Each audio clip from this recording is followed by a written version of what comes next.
Okay, welcome to the Lee Street Beat podcast. I'm S. Hacker, one of the co-hosts of Lee Street Beat. The other two co-hosts are Sandra Tucker and T. the Man. Lee Street Beat believes it's better to make a difference than a point. Lee Street Beat will make it a point to make a difference. This week we are talking about what the nation and the world are discussing. The epidemic of police being called on Black Americans while they were simply living while Black. For example, 911 was called and the police responded to when Americans were simply doing the following: moving into an apartment, picking up trash on a highway that the organization had adopted financially, barbecuing in a city park, waiting at a coffee house for a participant in a meeting to arrive, returning items to Hobby Lobby, checking out of a B&B, asking for plastic utensils at a Waffle House. The list could go on and on and on.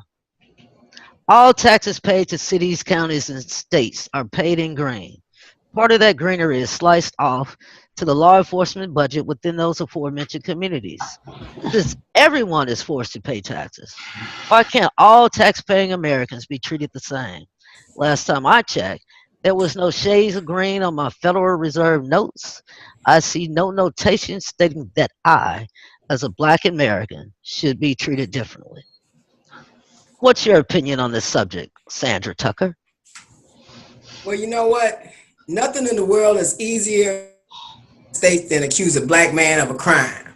W.E.B. Du Bois. I mean, he wrote that way before the Yale incident. It just seems like we're in an epidemic now.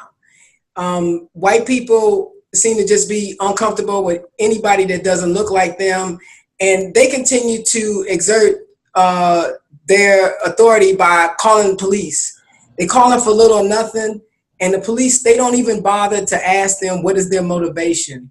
In the incident where the young lady was sleeping in the room and the young lady called the police, they didn't once approach the white girl who called and ask her why did she call. They started jamming old girl up, asking her for her ID, what's her name, where's your room at. They did not engage in the person who called at all. They just assumed that whatever this person called for, that they must, to the fullest, do everything that they can to make sure that this call is dealt with and expedited in a pell-mell fashion. I mean, the fact that they just keep calling and the police keep responding, and you know what, it's so convoluted and different, because every police station is different in every different city. But I tell you what, I'm just upset why they keep responding to people calling up, hey, there's somebody in my neighborhood that I've never seen before, and I need you to come check it out. And when they do come check it out, it's just like, okay, so the person's walking. Are they looking in windows? Are they looking like they trying to break into something? They're just merely walking. Okay, why are you calling me? I'm just outraged by it. T, well, I'm just outraged. I think what has happened now, and we've found out, is that certain white people have learned how to weaponize the police. I mean, it has always been there, but since 9/11, it's always, if you see something, say something. You don't have to be right about your assumptions about that person. Let the police deal with it. And that's what they've done.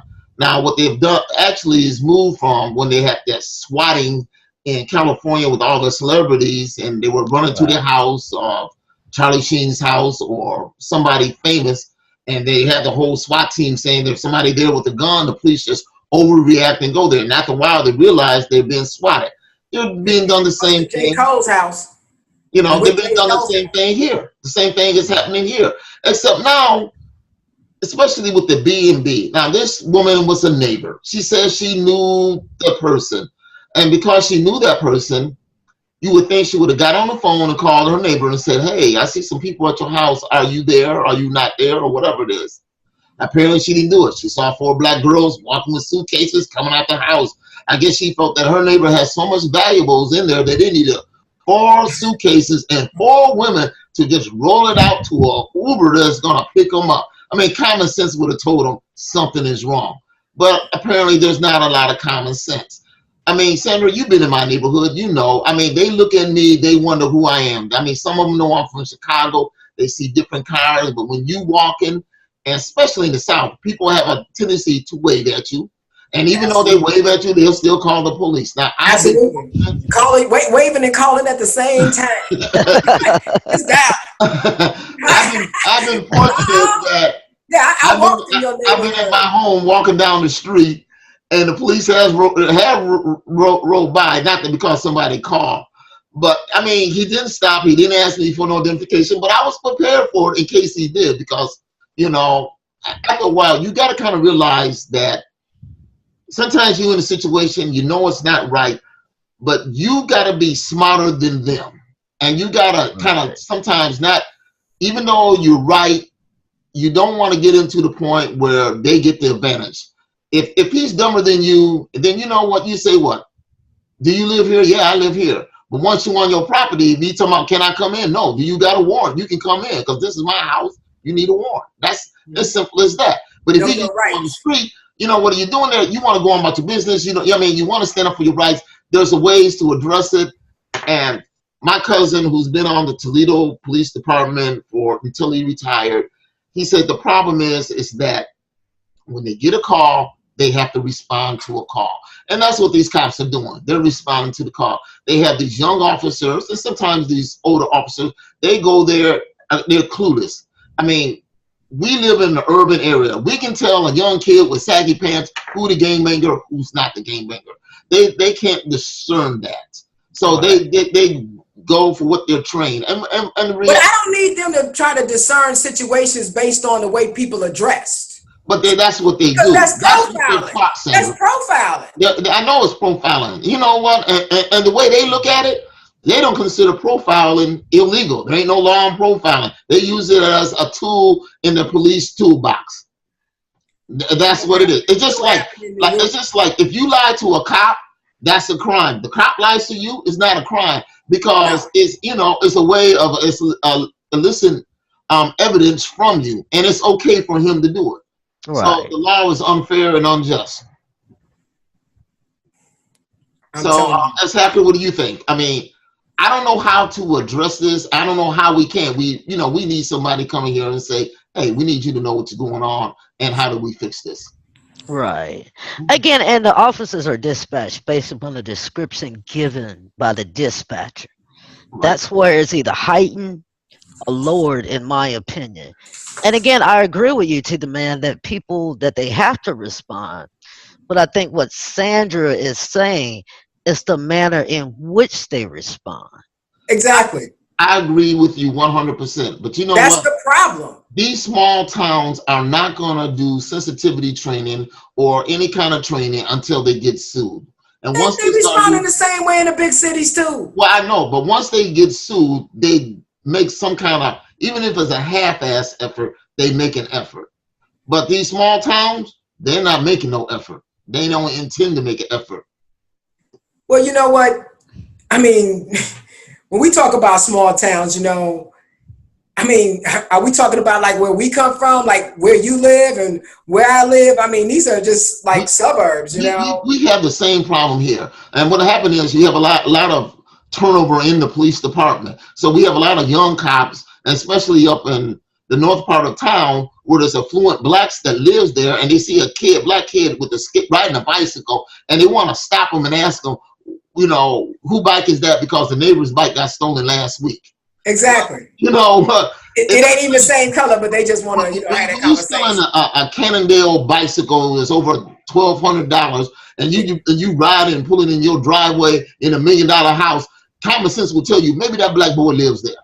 But apparently And the they thing live about in it, if you pull up all of the garages on the block, every garage has got at least 3 or 4 Cannondales in the garage. Everybody in the block. So Yeah. are you serious? Yeah, well, that's what happens. Exactly. Exactly. The thing about it is that outrages me is that white people are so comfortable with just calling the cops for little or nothing and letting the chips fall where they may because they feel uncomfortable. I'm gonna need for them to stop putting their fears, to the level where they can't reach out to the appropriate people, such as the people who were in the park. Well, why don't you reach out to the park people? This is not a 911 situation. In fact, the woman who called got frustrated because when she called 911, they didn't come right away. Then she just called the regular number, but they came, they saw, I guess they smelled, and they did not, make them stop having their barbecue and stuff. But I'm not saying, in a situation like that, where to me it still really isn't a situation, you should contact the appropriate people. And the police need to address that. They'd be like, look, I get that they over here barbecuing in the space that they maybe shouldn't be in, but this ain't no reason for you to call the police. You're supposed to call the people in the park. And this is why you're wasting our resources. And this is why it seems racist, because you're wrong for calling us. And I need them to say that. And that's what pisses me off. That they don't say nothing. I think, I don't know how. Well, I guess even though you called, I really got to deal with it. And you really ain't got to deal with it. You need to go over there and say, look at here.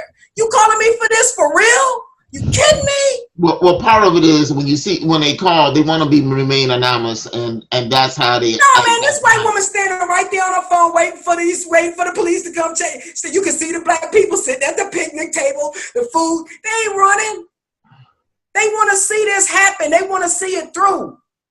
And like I say, the police, it's not like they can't find them. They ain't trying to stay anonymous. When the chick called at the school, they didn't go to her dorm room. They showed her peeking out the door. They didn't ask her nothing. They out here interrogating this woman out here. She tired trying to, get her learn on, and she like fell asleep, and they over here harassing her and stuff. They didn't engage her at all. I'm telling you, man, communication is what we really need. Well, it has to come from the top down, Sandra. That's the bottom line. It has to come from the top down, and it's not getting filtering down. So that's part of the problem. So you have to. Now when you got a president who says, "Hey, you can treat criminals a little hard. You can let them hit the head when you put them in the car." Well, that's Trump, and everybody knows that Trump is ignorant. He's ignorant. They believe in that. They feel a sense of safety when they hear those words from Trump, because we're going back to the way it was, and we had law and order. They weren't about the law; they were about the order. Exactly. And right, it's not about human rights, Because if he was about the law, he would be following the law. He would be helping Bob Mueller with his investigation. But he's got all kind of ways to get away. If we want the investigation to end, why don't you just go ahead and testify so we can get this on and done with? Because he's guilty. He's guilty. I know he's guilty. And they'll say, well, you don't know he's guilty. Yeah, I know he's guilty. I may not be able to prove it. I know he's guilty, and he knows he's guilty. Look at here, and you know what? Bob Mueller has evidence that he's guilty. Oh man, his job is to go ahead and prove it, or sell it to Congress to prove it, or whatever it is. But we all know he's guilty, and he knows he's guilty too. Absolutely, I can't wait for the next shoe to drop with Michael Avenatti. I can't wait. That man keeps me in suspense. I know. Well, listen here, y'all. We really discussed this situation. And we really want to give a shout out to somebody from law enforcement to reach out to LeeStreetBeat.com, Lee Street Beat Podcast. Hit us up. We would like for somebody to come and give us a better perspective. Maybe we don't know it all. Maybe we just being emotional. Maybe we just need somebody to tell us a different way to think about it. But we really want, people to reach out and let us know, what they think about this. So please engage us. Go on the website. Watch our podcast. Please subscribe. It doesn't cost anything to subscribe. So please go ahead and subscribe and keep listening to Lee Street Beat, because, we the voice, Well, all right. On that note, call it up next week for Lee Street Beat. Talk to y'all. All right. Later. Later.